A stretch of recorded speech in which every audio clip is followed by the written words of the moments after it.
Malisha lost her job last month. She is still looking for a job as she has not found any good job yet. මේ වාක්‍ය හොඳින් බලන්න. මලීෂාට ගිය මාසේ රස්සාව නැති වුණා. Malisha lost her job last month. ඇය ජොබ් එකක් හොයමින් ඉන්නේ. She is still looking for a job. මොකද තාම ජොබ් එකක් හම්බ වෙලා නැති හින්දා. As she has not found any good job yet. අද අපි කතා කරන්නේ still ගැනයි yet ගැනයි. බැලූ බැල්මට මේ වචන දෙකේ තේරුම් එකක් වුණාට භාවිතා වෙන ආකාරවල ලොකු වෙනසක් තියෙනවා. අපි බලමු තව උදාහරණයකින්. Pasan has not arrived yet. It means he is still working in the office. Pasan තාම ඇවිල්ලා නෑ ගෙදර. ඒ කියන්නේ තාම ඔහු ඔෆිස් එකේ වැඩ කරමින් ඉන්නේ. මෙතනත් ඔයා බලන්න yet යෙදිලා තියෙන ආකාරයයි still යෙදිලා තියෙන ආකාරයයි. ඔයා මේ ආකාර දෙක ගැන ඉගෙන ගන්න කැමති නම් අද වීඩියෝ එකත් එක්ක එකතු වෙන්න.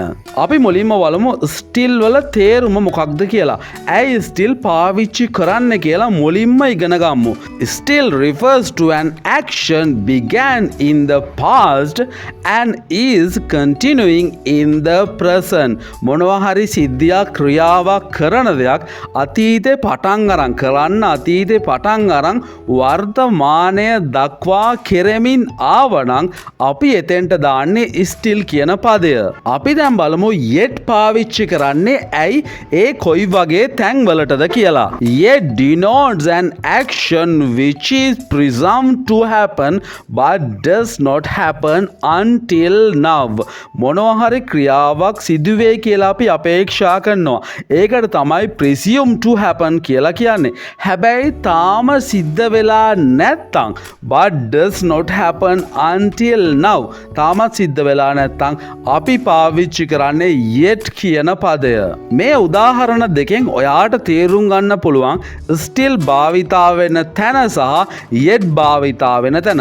බැලූ බැල්මටම ඔයාට තේරුම් ගන්න පුළුවන් still සාමාන්‍යයෙන් පාවිච්චි වෙන්නේ වාක්‍යයේ මැද කොටසකට වෙන්න. හැබැයි හැම වෙලාවෙම yet භාවිච්චි කරලා තියෙන්නේ වාක්‍යයේ අගට වෙන්න. ඉතින් ඒක නිසා ඔයාට පුළුවන් බැලූ බැල්මටම මේ වෙනස තේරුම් ගන්න. ඔයා එක්සෑම් එකකට මුහුණ දෙන කෙනෙක් නම් still සහ yet කියන වචන දෙක ඔයාට ස්තැම් පුරවන්න ආවොත් ඔයා ටිකක් සැලකිලිමත් වෙන්න still කියන වචනේ බොහෝ දුරට යෙදෙන්නේ වාක්‍යයේ මැදට. ඒ වගේම yet කියන වචනය බොහෝ දුරට යෙදෙන්නේ වාක්‍යයේ අගට. දැන් අපි බලමු උදාහරණ දෙක සංසන්දනය කළා. The road construction is still under process. under process කියලා කියන්නේ වැඩ කටයුතු තාම සිද්ධ වෙමින් පවතිනවා කියන එක. පාර හදන වැඩ කටයුතු නැත්නම් පාර ඉදිකිරීම කටයුතු තාම සිද්ධ වෙමින් පවතින්නේ. The road construction is still under process. මේක තාම සිදු වෙමින් පවතින දෙයක්. අනිත් වාක්‍යය බලන්න. The construction of the road is not completed yet. පාර ඉදිකිරීම කටයුතු අවසන් වෙයි කියලා හිතනවා.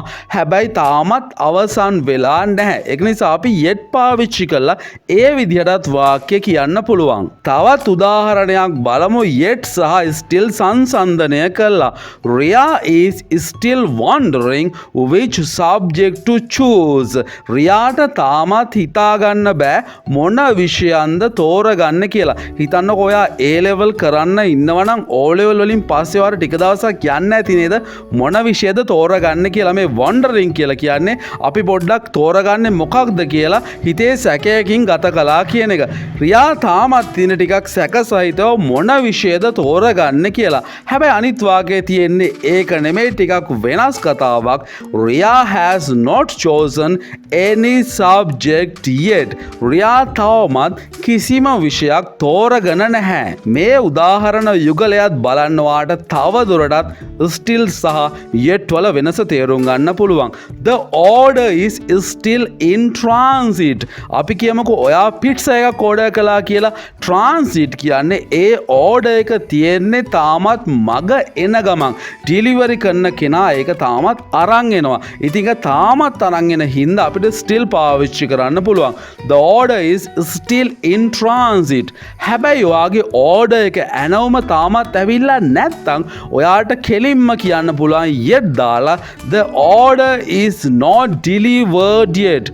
ඇනවුම තාමත් ඇවිල්ලා නැහැ. දැන් ඔයා දන්නවනේ still පාවිච්චි කරන ආකාරය සහ yet පාවිච්චි කරන ආකාරය. අපි මුලින්ම මේ දෙකෙන් උදාහරණ ටිකක් බලමු. එදිනෙදා ජීවිතයේදී කොහොමද still සහ yet කතා කරන්න කියලා. still දාලා හදන්න පුළුවන් සරලම වාක්‍ය කිහිපයක් මම දැන් ඔයාලට අරන් ඇවිල්ලා තියෙනවා. The car is still standing in the parking area. Car එක තාමත් parking area එකේ parking lot එකේ කාර් නවත්තන තැන නවත්තලා තියෙන්නේ. The car is still standing in the parking area.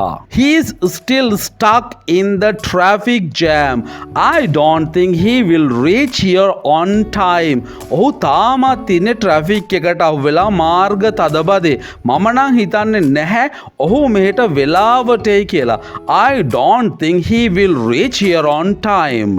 If you still want to join us, you can. ඔයාට ඕනේ නම් තාමත් අපිත් එක්ක එකතු වෙන්න ඔයාට දැන් එක කරන්න පුළුවන්. If you still want to join us, you can. I know she did wrong to you, but you still have no right to insult her like this. මන් දන්නවා ඒකෙල්ල ඔයාට වැරදි දේවල්මයි කළේ. did wrong to you කියලා කියන්නේ ඔයාට වැරදි දේවල්මයි කළේ. හැබැයි ඔයාට එයාට කරදරයක් කරන්න කිසිම අයිතියක් නැහැ. ඔයාට වැරද්දක් කරා කියලා. I know she did wrong to you, but you still have no right to insult her like this.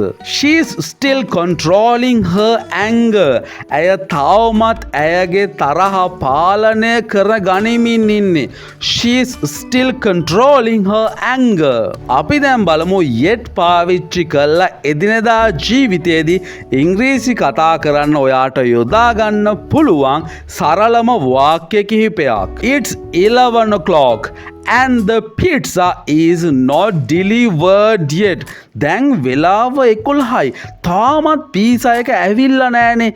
It's 11 o'clock and the pizza is not delivered yet. I have sent the CV last week but haven't got any response yet. CV එකක් කියන්නේ ඔයාගේ විස්තර පත්‍රිකාවක් බොහෝ දුරට ඔයා රැකියා අයදුම්පතක් විදියට මේක යවනවා. මං ගිය සතියේ තමයි CV එක යවුවේ. I have sent the CV last week. හැබැයි ඒගොල්ලන්ගෙන් කිසිම ප්‍රතිචාරයක් තාමත් මට ඇවිල්ලා නැහැ. But haven't got any response yet.